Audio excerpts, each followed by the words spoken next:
First, we're going to practice on the proper sitting position.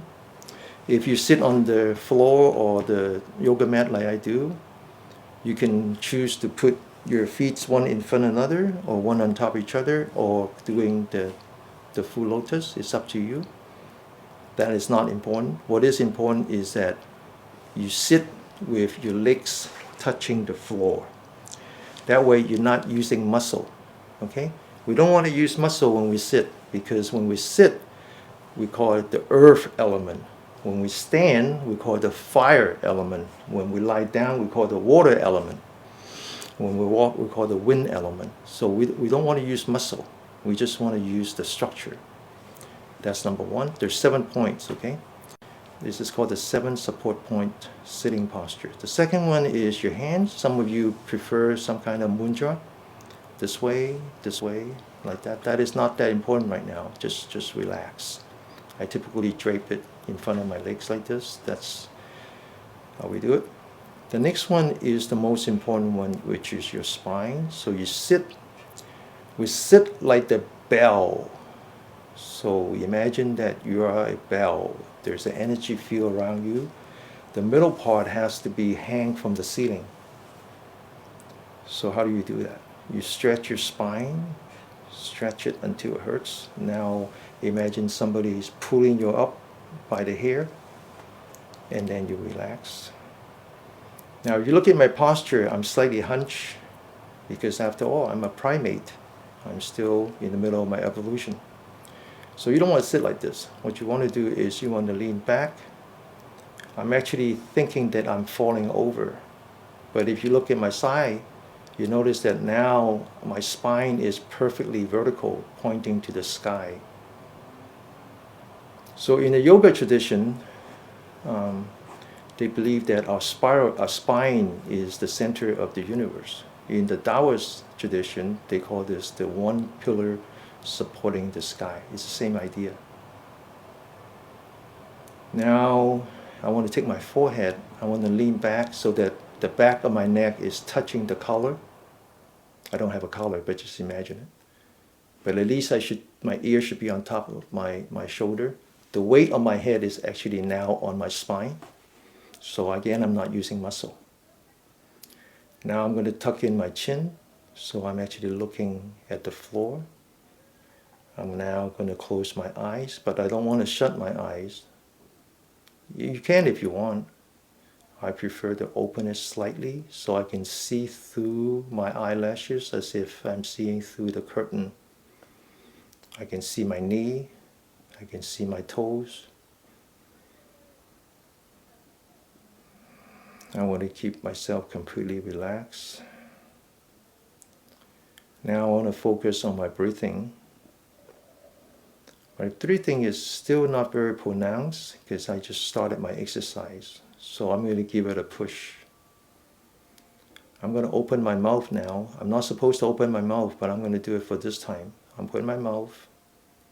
I'm going to blow air through my mouth. As I blow air through my mouth, I can see that my stomach is collapsing, which means that I'm actually bringing up my diaphragm, pushing on my lung, emptying out my lung. I'm going to blow air as hard as I can, as long as I can. And then I'm going to relax. Now I feel air coming in through my nostril. My stomach is expanding. I'm going to do a second time.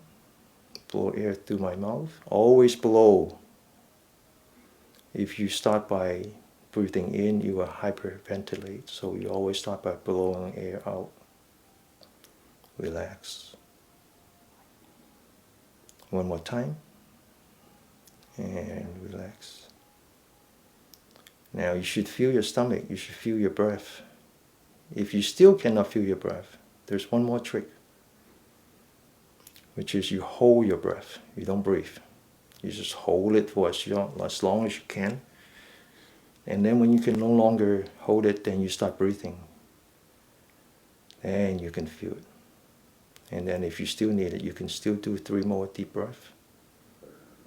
If after all this you still cannot feel your breath, congratulations, you're dead. But other than that, you should be able to feel your breath.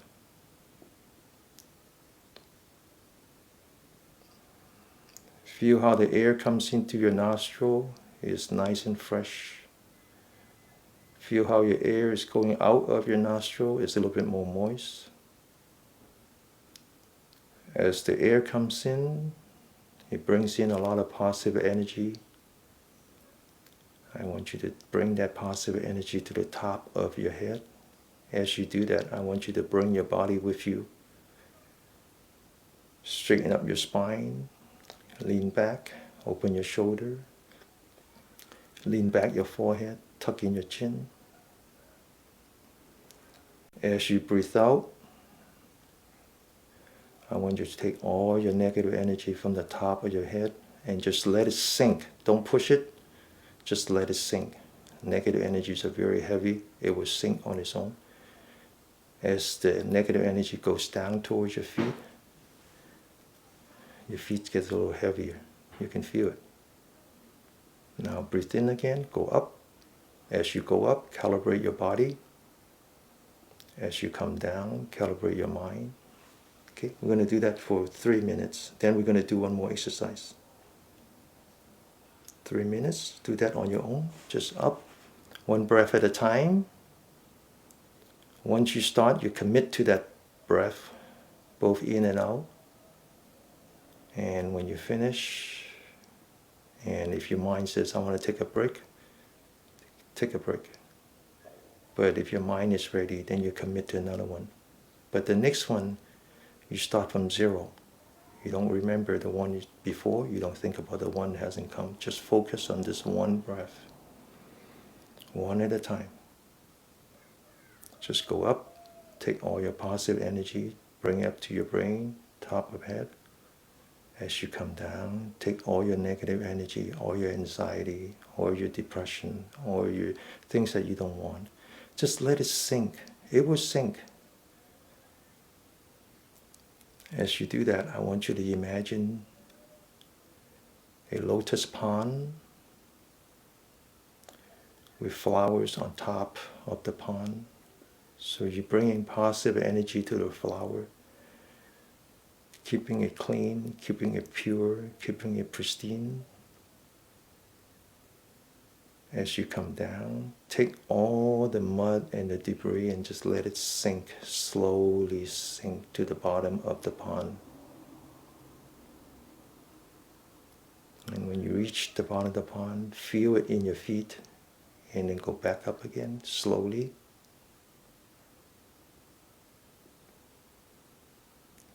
And then breathe out.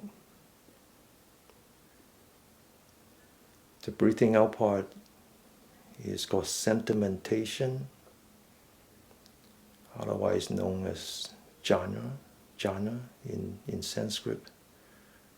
Translate into chana in Chinese, and then eventually became Zen in Japan.